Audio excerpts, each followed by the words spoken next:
എൻ്റെ മനുഷ്യരെ, നിങ്ങൾ എന്തൊക്കെയാണ് പറയുന്നത്? സുധിച്ചേട്ടൻ മരിച്ചു കിടന്നപ്പോൾ ഞാൻ 5 സ്റ്റാർ ഹോട്ടലിൽ പോയി കഴിച്ചെന്നോ? നിങ്ങൾക്ക് നാണമാകുന്നില്ല? നിങ്ങൾ എന്തൊക്കെയാണ് പറയുന്നത്? കൊല്ലം സുധി മരിച്ചതിന് ശേഷം ബോഡി ഏറ്റുവാങ്ങുവാൻ പോകുന്ന വഴി 5 സ്റ്റാർ ഹോട്ടലിൽ കയറി ഭക്ഷണം കഴിച്ചു എന്നുള്ള വിമർശനത്തിനുള്ള തക്കതായ മറുപടിയാണ് രേണുസുധി ഇപ്പോൾ നൽകിയിരിക്കുന്നത്. സുധിച്ചേട്ടൻ മരിച്ചു കിടന്ന അതിൻ്റെ ആ അടക്കുന്നതിൻ്റെ അന്ന് വൈകിട്ട് പോലും ഞാൻ കിച്ചു എന്തോ എനിക്ക് ഫുഡ് തന്നപ്പോഴാണ് ഞാൻ ഇച്ചിരി വെള്ളം ഇറക്കുന്നത് കഴിക്കുന്നത്. ഒരു പൊറോട്ട എന്താ മേടിച്ചു തന്നപ്പോൾ മനസ്സിലായോ?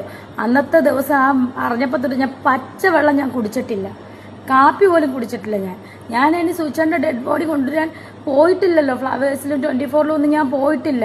ഞാൻ കാണുന്ന ചേട്ടൻ മരിച്ചിട്ട് പിറ്റേ ദിവസം ഡെഡ് ബോഡി അവർ കൊണ്ടുവന്ന് 8:30 ആയപ്പോൾ നമ്മുടെ പൊങ്ങന്താനം വീട്ടിൽ കൊണ്ടുവന്നപ്പോഴാണ് ഞാൻ കാണുന്നത്. നിങ്ങൾ അറിയാത്ത കാര്യം സംസാരിക്കരുതേ. ഞാൻ അവിടെ തളർന്ന് കിടക്കുമായിരുന്നു. ഞാൻ പോയിട്ടില്ല സൂചിച്ചേട്ടനെ ഡെഡ് ബോഡി കൊണ്ടുവരാൻ. നിങ്ങൾ ആരോട് വേണമെന്ന് ചോദിച്ചു? നിങ്ങൾ എന്തിനാണ് ഈ കള്ളത്തരം പറയുന്നത്? നിങ്ങൾക്ക് നാണമാകുന്നില്ല ഇങ്ങനെ കള്ളത്തരം പറയാൻ? ഞാൻ പോയില്ല. ചേട്ടൻ മരിച്ചപ്പോൾ ചേട്ടൻ്റെ ഡെഡ് ബോഡി കൊണ്ടുവരാൻ ഞാൻ പോയില്ല. പിന്നെ ഞാൻ എങ്ങനെയാണ് 5 സ്റ്റാർ കടയിൽ നിന്ന് പോയി ഫുഡ് കഴിക്കുന്നത്? നിങ്ങൾ എന്തൊക്കെയാണ് പറയുന്നത്? നിങ്ങൾക്ക് എന്താണെങ്കിലും കാര്യം അറിഞ്ഞിട്ട് സത്യം അറിഞ്ഞിട്ട് വേണം നിങ്ങൾ സംസാരിക്കാൻ.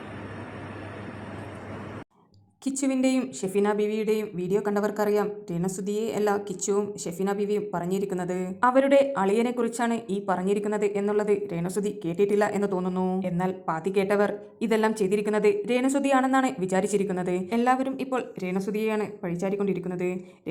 സുധി മരിച്ചു കിടക്കുമ്പോഴും 5 സ്റ്റാർ ഹോട്ടലിൽ പോയി ഭക്ഷണം കഴിച്ചു എന്നുള്ള തരത്തിലാണ് കമന്റ്സും വീഡിയോസും എല്ലാം പുറത്തിടുന്നത്.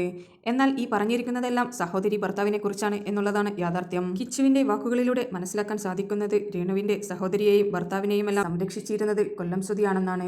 എന്നാൽ അദ്ദേഹത്തിന്റെ മരണത്തിൽ യാതൊരു വിഷമവും അവർക്കുണ്ടായിരുന്നില്ല എന്നാണ് കിച്ചുവിന്റെ വാക്കുകളിൽ നിന്ന് മനസ്സിലാക്കാൻ സാധിച്ചിരുന്നത്.